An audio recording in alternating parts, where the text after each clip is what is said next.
Let's start with a definition.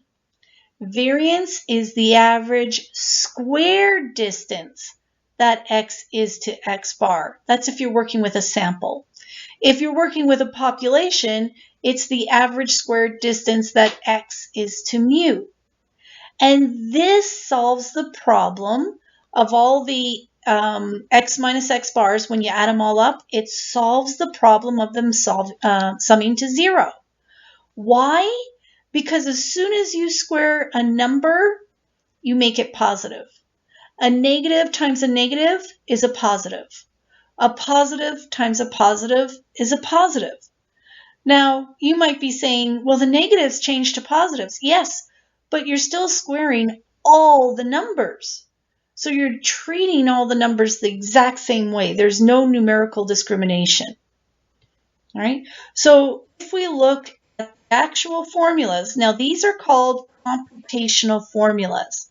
And I give you computational formulas. You know I'm not a big formula person, but I do give you these because they help you to understand what's going on.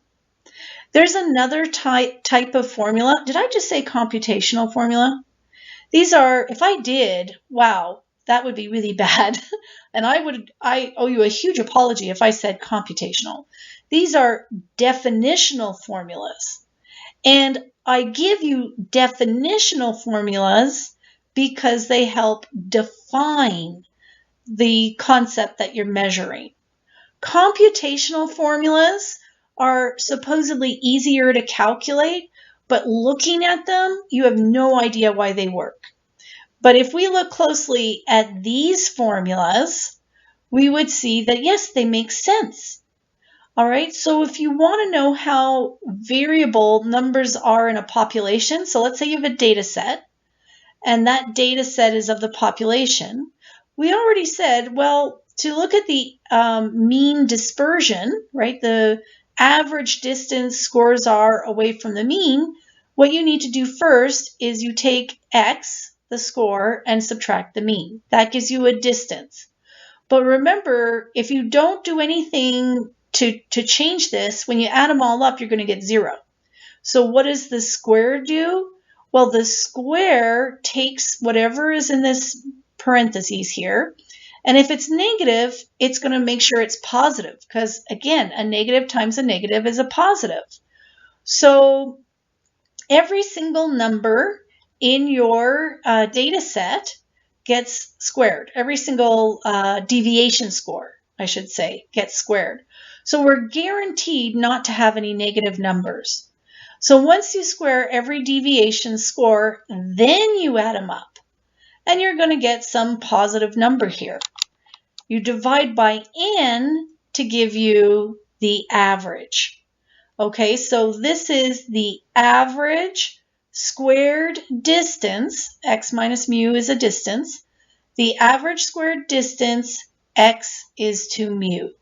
So you see how if you understand this, you don't need to memorize the formula. Now the symbol is sigma squared. Okay, so sigma is a measure of variability, and the squared tells you it's a measure of squared variability. So variance of the population is this symbol, and it's the average squared distance, x is to mu.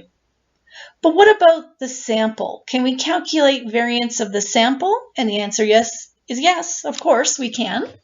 Here the symbol changes. Now it's s squared. It's no longer a Greek letter because we are estimating it. Remember, Greek letters are only used when we are calculating parameters, and parameters are calculated on the entire population. Remember that? So here, because it's a sample, that means it's an estimate, we're going to use English letters.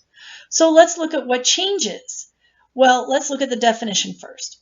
It is the average squared distance, x is to x bar. So in the word definition, the only thing that changes is instead of using mu, because we don't have a population anymore, we use x bar. So again, the variance of the sample is the average distance, x is to x bar. Let's look at the formula though, because I'm going to sneak something in here. I'm sure you've already noticed it. So again, we start off by finding all our distances. X minus X bar. That's a deviation score. X minus X bar. Then what we do is we square each and every one. And remember, the reason why we're doing it is to get rid of some of the deviation scores that will be negative. Okay, we don't want any negative deviation scores, so that means we have to square every deviation score. Then we add it all up, so we won't have a negative number here. We could have 0. If all the numbers are the same value, this could be 0, but it can't be negative. Then we divide by, now you would expect just to see n here, the size of the sample. But notice how I've tucked a -1 into the equation? Well, that's a correction. And I'm going to explain it later, okay? I have to explain it later because we have to talk about biased and unbiased before you understand this, okay? So for now, just understand, oh, we're just sneaking the little -1 in there. It's just a little correction, okay? Now, have we solved the problem? Have we said now we know exactly which measure of dispersion we're going to use, and it's called variance? Well, not quite. Here's the problem. When we calculate variance, remember variance is a squared number. That means that our unit of measurement is going to be squared. So let's say our data set is composed of IQ scores, right? And I calculate the mean IQ score, and let's say it's 105. But then I want to know, well, how much dispersion is there? How much variability in those scores? Is everybody around 105? Or do we have some that are much higher, much lower? How much dispersion do we have? Well, that means that I'm going to calculate the variance, and then I'm going to report, let's say the variance equals 12.